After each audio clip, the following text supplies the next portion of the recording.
सुप्रभात बच्चों, आप सभी कैसे हैं। मैं आशा करती हूँ कि आप सभी अच्छे होंगे। आज हम रिमझिम भाग 3 पाठ 7 टिपटिपुआ पढ़ने जा रहे हैं। यह उत्तर प्रदेश की एक लोक कथा है जिसमें एक बुढ़िया, उसका पोता, धोबी, धोबिन और एक बाघ रहता है। यह उत्तर प्रदेश की एक लोक कथा है। लोक कथा का अर्थ होता है जिसमें जो कथा सबदूर प्रचलित हो उसे लोक कथा कहा जाता है। और पाठ 7 का नाम है टिपटिपुआ। टिपटिपुआ का मतलब होता है, इसमें टिपटिपुआ का अर्थ बरसात की बूंदों से लिया गया है। जब हमारे घर में कहीं पानी टपकता है तो उसकी आवाज़ टिप टिप करके आती है। तो टिप टिप का मतलब टिपटिपुआ पाठ का नाम दिया गया है, जिसका संबंध बारिश की बूंदों से किया गया है। तो चलिए बच्चों, हम हमारी कहानी शुरू करते हैं। लोक कथा हम शुरू करते हैं। इस कहानी में एक बुढ़िया अम्मा रहती है और उसका एक पोता रहता है। पोता रोज जो होता है सोने से पहले दादी से कहानी सुनता है। आप भी अपनी दादी से कहानी सुनते होंगे। उसी तरह रोज दादी उसे कहानियाँ सुनाती है। एक दिन बहुत तेज बारिश होती है और बारिश ऐसी कभी पहले नहीं हुई होती है। सारा गांव बारिश से परेशान रहता है। बुढ़िया की झोपड़ी में पानी जगह जगह से टपक रहा होता है और टिप टिप की आवाज़ आती है। इस बात से बेखबर दादी का पोता गोद में लेटा हुआ कहानी सुनने के लिए मचल रहा होता है। लेकिन बुढ़िया जब बोलती है कि कहानी कहाँ से सुनाऊं, टिपटिपुआ से जान बचे तो पोता उठकर बैठ जाता है और कहता है कि दादी, ये टिपटिपुआ कौन है? टिपटिपुआ क्या शेर या बाघ से भी बड़ा होता है?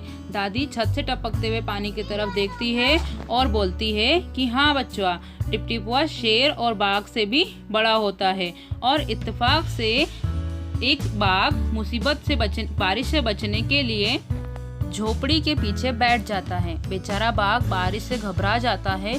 बुढ़िया की बात सुनते ही वह और डर जाता है। अब टिपटिपुआ कौन है?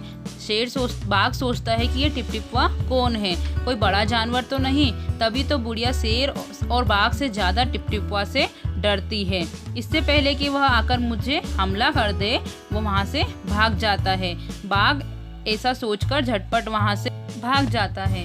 उसी गांव में एक धोबी रहता है। वह बारिश से परेशान होता है और सुबह से उसका गधा भी गायब हो जाता है। सारा दिन वह बारिश में भीगता रहता है और जगह जगह गधे को ढूंढता रहता है, लेकिन उसे वह गधा कहीं नहीं मिलता है। धोबी की पत्नी धोबी से कहती है कि जाकर गांव के पंडित जी से क्यों नहीं पूछते, वे तो बहुत बड़े ज्ञानी हैं, आगे पीछे सबके हाल ही उन्हें खबर रहती है। ठीक है, तो धोबी क्या करता है, लठ उठाता है और पंडित जी की घर की तरफ चल पड़ता है।